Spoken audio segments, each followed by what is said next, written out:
Hola, ¿qué tal? Estas semanas he estado un poco más de parón y no he estado subiendo vídeos tan frecuentemente. La verdad es que octubre ha sido un mes bastante ajetreado, he tenido muchas cositas, así que no he podido subir tantos vídeos como los meses anteriores. Ya estamos en noviembre, ya estamos otra vez por aquí, ya es hora de ponerse las pilas y para ello os traigo un vídeo hablándoos de las lecturas que he estado haciendo estos últimos meses, sobre todo en octubre, pero bueno, también ha habido algún libro que se ha colado de finales de septiembre, pero que tenía ganas de hablar de él y entonces pues bueno, pues también lo he incluido en este resumen de lecturas. Primero os voy a hablar de una serie de libros que creo que pegan mucho para leer ahora en octubre y en invierno. Son lecturas así como un poco más oscuras o que a lo mejor hablan de temas un poco más profundos, un poco más dramáticos y yo creo que son perfectos para esta época del año. Así que allá vamos. El primer libro del que os quiero hablar es El jardinero y la muerte, de autor que se llama Georgi Gospodinov. Madre mía, estos nombres. Este es el libro que leí realmente a finales de septiembre, pero la verdad es que me dejó una impresión bastante grande. Como no había hablado de él en el canal, pues me dije que tenía que traerlo, que se merecía estar en este resumen porque no podía pasar desapercibido. Este autor sí que ha ganado varios premios, al parecer, y debe ser bastante conocido, pero yo la verdad es que no lo conocía, ni había oído hablar de él, y por supuesto no había leído nada de él hasta que me hice con El jardinero y la muerte. Este es un librito bastante corto y además no es una novela como tal, sino que es más biográfico, autobiográfico, ya que el autor nos habla de la muerte de su padre. Así que como entenderéis por este tema, al final es un libro bastante triste, bastante dramático, muy profundo, muy oscuro y que deja bastante pozo en el lector. El autor nos va a ir narrando la enfermedad de su padre, su decadencia y hasta que llega a su fallecimiento y su muerte y el posterior duelo que tiene que enfrentar pues el autor del libro. Es un libro que por lo tanto habla de la muerte, de la pérdida, pero también de temas como la memoria, los recuerdos, incluso la infancia perdida. El autor habla de todo esto con mucha sensibilidad, con mucha emoción, con mucha honestidad. Al final está hablando también de su propia vida, escrito de una forma muy bella, pero es cierto que tienes que estar en el humor, en un mood adecuado. Te tiene que apetecer leer un tema tan duro y tan crudo como es pues la muerte de un padre, ¿no? Es un libro desgarrador, pero ya digo que muy hermoso. Es un libro que está escrito de forma simple, de forma directa y que tiene algunas frases que son lapidarias, de estas frases que las lees y dices, wow, es que esto se va a quedar en mi memoria, se va a quedar conmigo durante bastante tiempo. A pesar de que el libro es cortito, sí que creo que no se lee tan rápido o tan ágilmente como implica su extensión, ya que al final el tema que trata es más duro y yo, por ejemplo, sí que sentía que había momentos en los que tenía que dejarlo un poco aparte, airear un poco la cabeza, a lo mejor incluso leer otras cosas, así que tampoco es una de estas lecturas que se lean totalmente del tirón de principio a fin, pero sí digo que es un libro cortito. El jardinero y la muerte es una narración que plantea preguntas, pero a las que el autor rara vez encuentra respuesta. Parece como si el autor no encuentra respuestas, no encuentra salida, no encuentra escapatoria, lo cual, bueno, tiene bastante sentido hablando del tema del que habla. Yo conecté muchísimo con este libro, sí que fue un libro que me despertó muchas emociones, que más de una vez estuve a punto de soltar la lagrimita y aún así yo tengo la suerte de no haber pasado por esa situación de perder a un padre. Cualquier lector que haya pasado por esa situación se puede sentir muy identificado con las emociones y con los sentimientos que expresa el autor. Las reflexiones de este libro dan que pensar, se te quedan un poco clavadas ahí en la patata. Es un libro muy universal, un libro con el que conectas, ya sea porque tú también has vivido la experiencia o ya sea porque sabes que te tocará vivirla tarde o temprano. Es cierto que es un libro bastante emotivo, bastante triste y es que te deja reflexionando mucho. Es uno de los mejores libros que he leído últimamente acerca del duelo y de la pérdida, sobre todo de la pérdida de un padre, ¿no?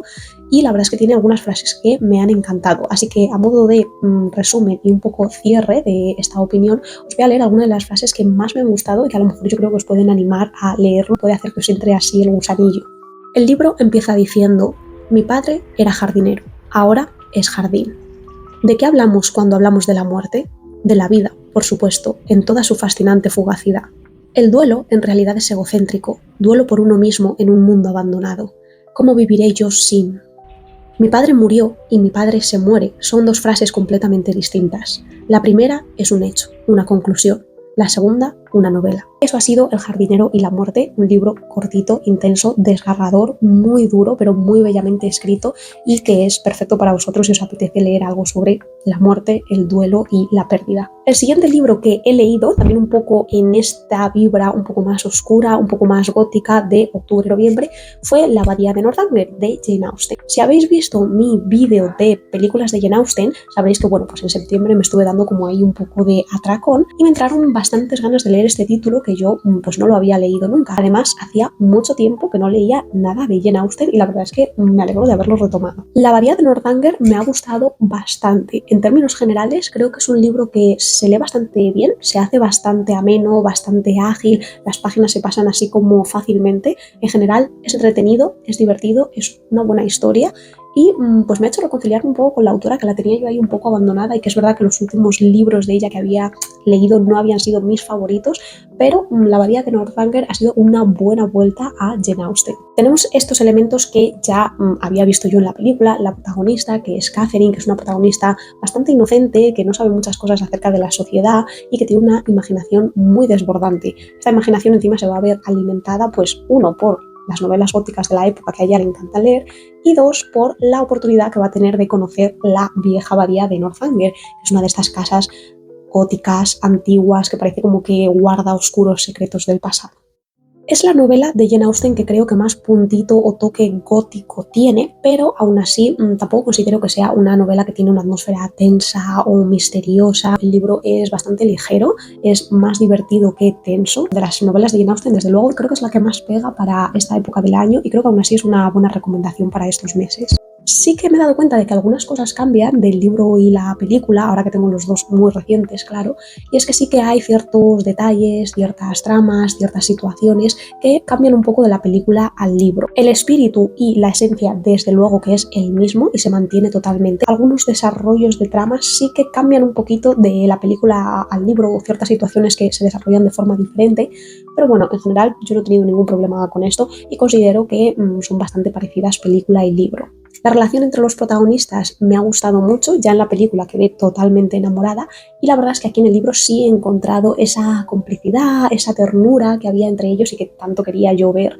Sí que es cierto que creo que en la película tienen un poquito más de complicidad, alguna escena más juntos, como un poquito más de romance, y en el libro no tanto, pero como digo, la esencia está totalmente ahí, los personajes son monísimos juntos y me ha gustado muchísimo leerlos. La abadía de Northanger ha sido una buena vuelta a Jane Austen, una de esas novelas a las que ya nos tienen acostumbrados, con idas y venidas, con malentendidos, muy entretenidas, se leen muy fácilmente, esta vez con ese puntito gótico que yo creo que le queda muy bien, con una historia de amor que a mí me ha gustado bastante, diría que es de las que más me gustan de Jane Austen, porque no sé, es una especie así como de Friends to Lovers que a mí pues no sé, me parece como muy cookie. Doy pues unas sólidas 3 estrellas de 5, una lectura muy notable. Por último, el libro más gótico, oscuro y que creo que más pega para leer durante estos meses es Harriet de Elizabeth Jenkins, y ha sido mi última lectura de octubre con la que he quedado totalmente encantada. Harriet es un libro que se escribió en el 1870-1877. Me recordó muchísimo al estilo de novelas como Rebecca de Daphne du Maurier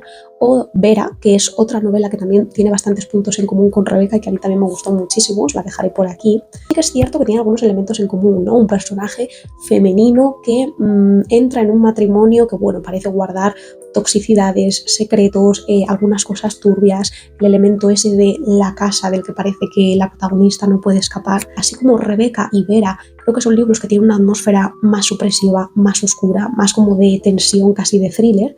Harriet creo que no es tan así. Es una lectura oscura por el tema que trata, es una lectura más trágica, más dramática que misteriosa o gótica. Harriet nos cuenta la historia de nuestro protagonista, que tiene 30 y algo años. Ya desde las primeras páginas sabemos que Harriet tiene alguna especie de enfermedad mental, alguna especie de retraso mental.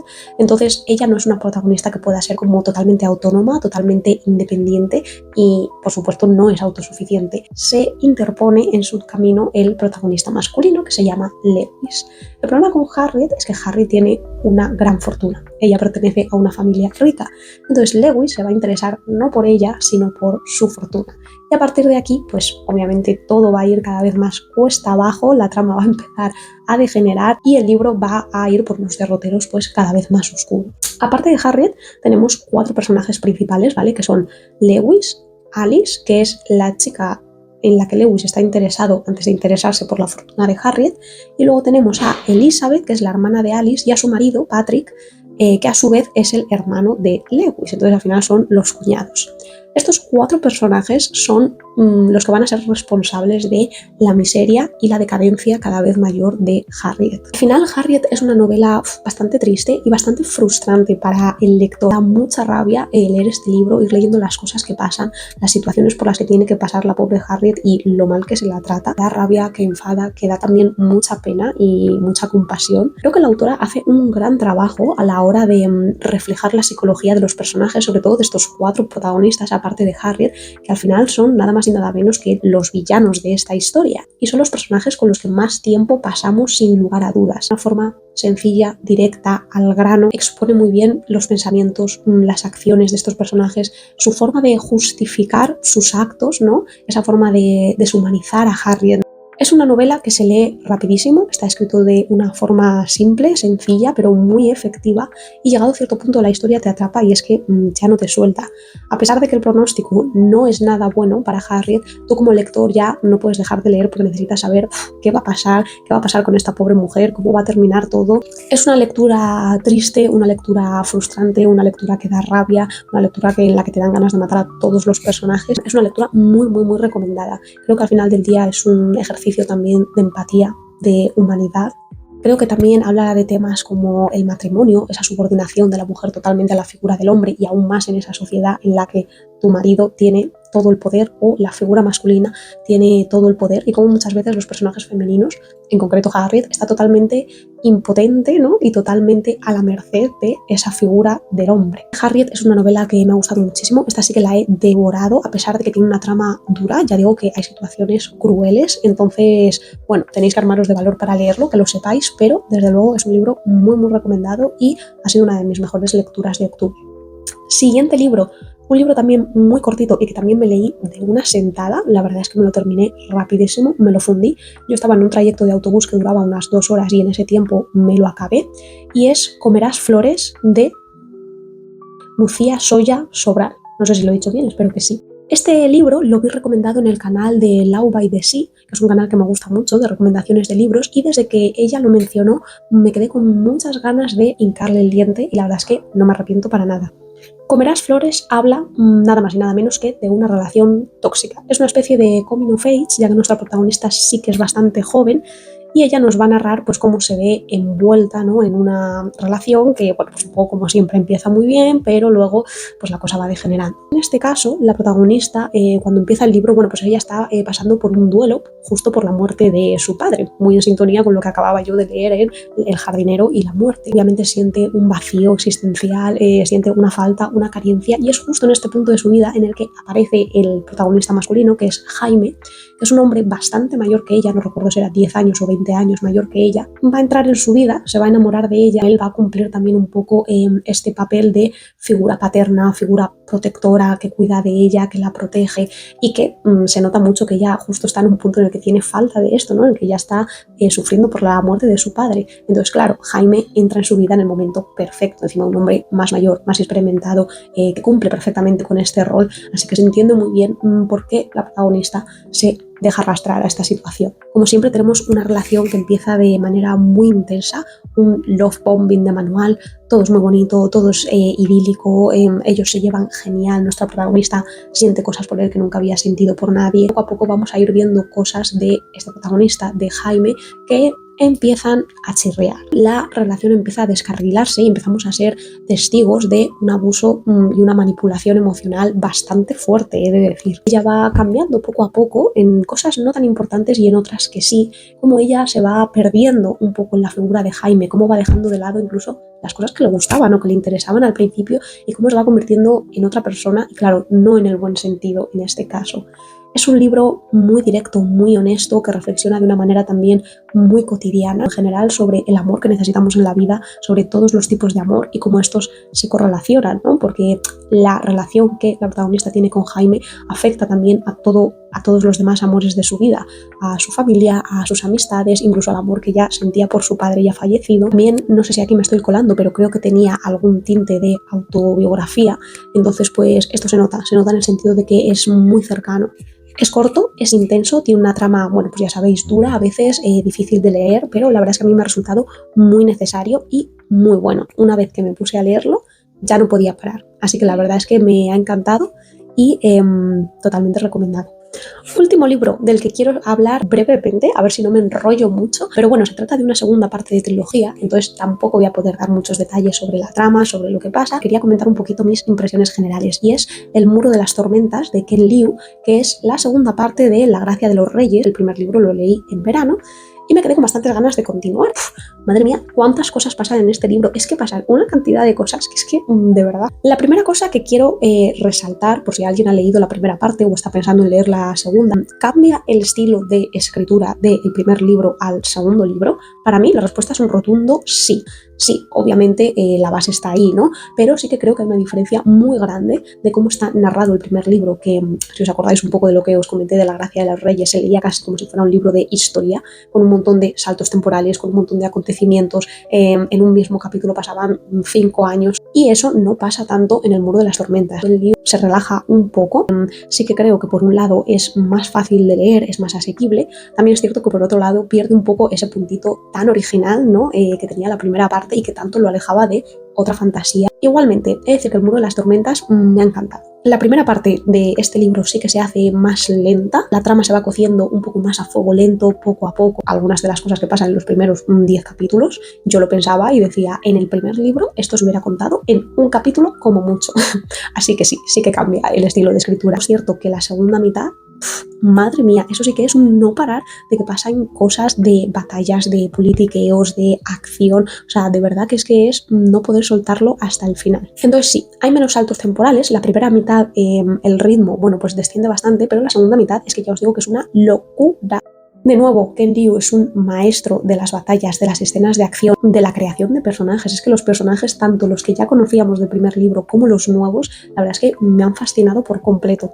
Además, en este segundo libro parece que Ken Liu se ha puesto totalmente las pilas con los personajes femeninos, porque de verdad es que en este segundo libro ellas toman el poder totalmente y el control de toda la historia. O sea, me encanta, cero pegas en este sentido. La calidad literaria sigue ahí, la construcción de este mundo se amplía, se profundiza, tenemos unos detalles increíbles, exquisitos. Me encanta cómo este hombre combina tecnología con toques de magia, con aplicaciones bélicas. La verdad es que eso me parece súper original, la forma que tiene de construir el mundo y dónde pone él el foco. Creo que lo hace de manera increíble. El muro de las tormentas, una locura total.